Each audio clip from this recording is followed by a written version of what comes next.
Today is Tuesday, March the 31st, 2009, and I was just looking through some of my stuff and came across a book. It's called Limited Editions, and it's a book from an English 101 class. It was a writing course.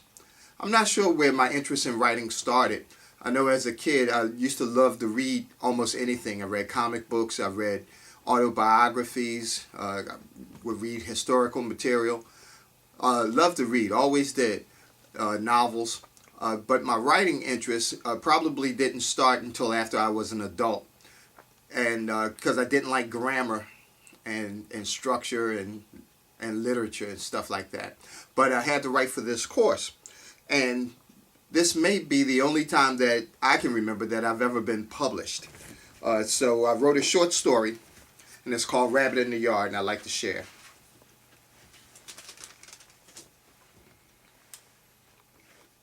Rabbit in the Yard. Tom Gentrowski peered aimlessly down Yardley Avenue. It was midday and school was out for the summer. The temperature had hit 90 degrees for the sixth straight day. It seemed as if relief never came to the yard.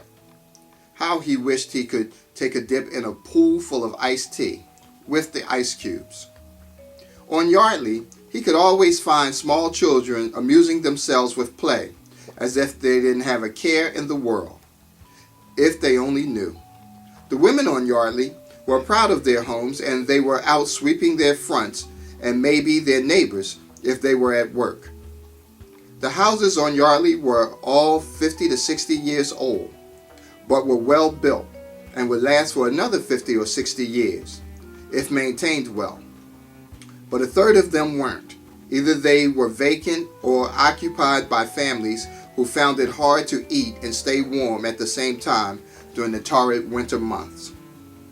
Yardley Avenue had changed a lot in Gentrowski's 43 years there.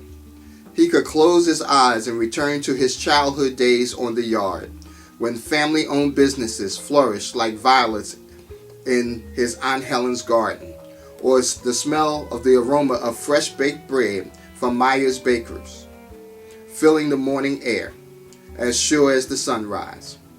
But those days were gone. The Jewish and Polish people were gone. In their place was a neighborhood gagging for its own existence, relying on urban development and welfare to pull it through. But Gentrowski was still there, and it was his job to serve and protect the citizens. Gentrowski was a third-generation policeman. He had been born and raised on the yard, and it was like home, regardless of race or economic conditions. But he was awakened out of his daydream by an all-familiar sound of the police radio. Squad Car 712, report to 2311 Sheldon Street, domestic disturbance. At 15, Eric Turner, or Rabbit as he was known to almost everyone, was the youngest member of the crew's seniors. Tall in stature and very lean, Eric was a handsome boy, dark-skinned, and with strong facial features. He was the spitting image of the father he never knew. He had lived on the yard all his life and had nothing to show for it except his reputation as a troublemaker. Patrice Turner was a proud woman. She had done the best she could in raising 4 children alone, and to see Rabbit, her youngest of the 4, go the way he was going pained her deeply. She had lost one son to the streets and jail, and she would do anything to save this one, especially such a talented son as Rabbit. He was very apt and would be a good student and track star if he would only go to school. "Hey Rabbit, there goes Gentrowski. Did you say hello to your favorite policeman today?" said his partner Tony. Rabbit curiously raised his head from the crap game to see car 712 turn off onto Yardley Avenue. "Yeah, I won't be happy until I see that pig rot in hell. You know him and his partner sent my brother Jimmy up. And if it's the last thing I do, I'm going to see that Gentrowski gets his." There was vengeance inside of Rabbit that would not quit. If he ever had the opportunity to hurt Gantrowski, he would, and be proud that he did it. Rabbit did not worry about jail because he knew his reputation from the crew and being Jimmy Turner's brother would carry him. He did not have any respect for anyone of authority, teachers, police, social workers. Maybe he was resentful of not having a father. Maybe he was just scared. Life was all excitement for Rabbit, breaking into stores, bullying the young and old, trusting no one except his mother and members of the crew. His world was as big as a 10-block radius, but one day he would escape all the way downtown, to court, and then maybe to jail. He had seemed destined to be eaten alive by the savagery of the jungle streets. Gantrowski was well aware of the trouble the kids of the yard were into. He had watched them be born, and even delivered one. He had watched them grow. He had worked as a crossing guard during the school hours. He had been honored by them and their parents for services beyond the call of duty at civic meetings. He had been a tough cop, but it was all because he cared. He was tired of seeing young lives wasted away to crime and dope, producing non-functional, illiterate human beings. But yet, no matter how well he did his job, to some he would always be that big, dumb, pain-in-the-ass cop. It was Friday, and it had been a long week. Tom had just wanted to get home to his wife and newborn, Tom Jr., of 6 months, when the call came through. "Woman in distress at 908 Yardley Avenue," the dispatcher said. Tom knew to respond immediately. He arrived to find a woman in her mid-40s lying on her living room floor in the greatest discomfort imaginable. "What's the problem, ma'am?" he asked as he motioned several neighbors to step aside and to give the woman breathing room. But she could not hear any longer.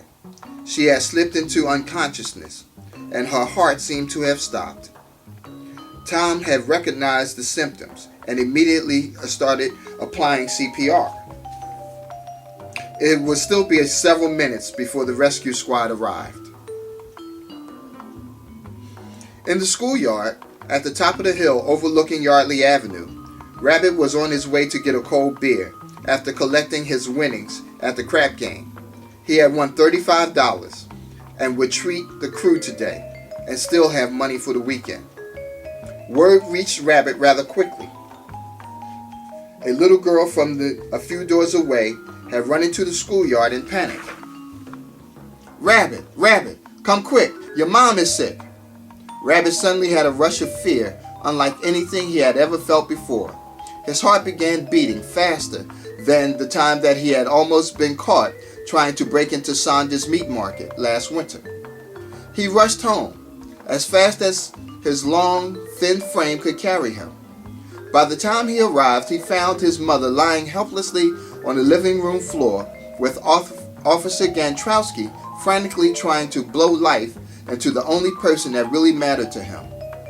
Rabbit just stood there, not being able to talk or move, and for the first time that he could remember, he prayed. He prayed that his mother would live and that the man that he hated could save her. The 2 minutes that passed seemed more like an eternity. Rabbit had been watching, but he could not hear or see.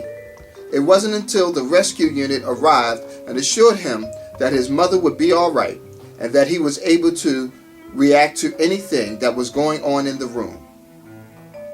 Gantrowski had saved his mother's life, and he knew that that was a debt that couldn't be paid.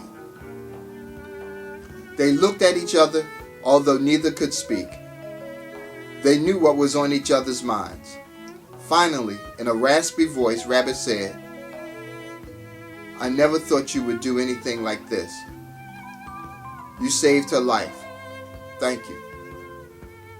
Rabbit felt manhood for the first time, and knew that moment would be etched in his mind forever.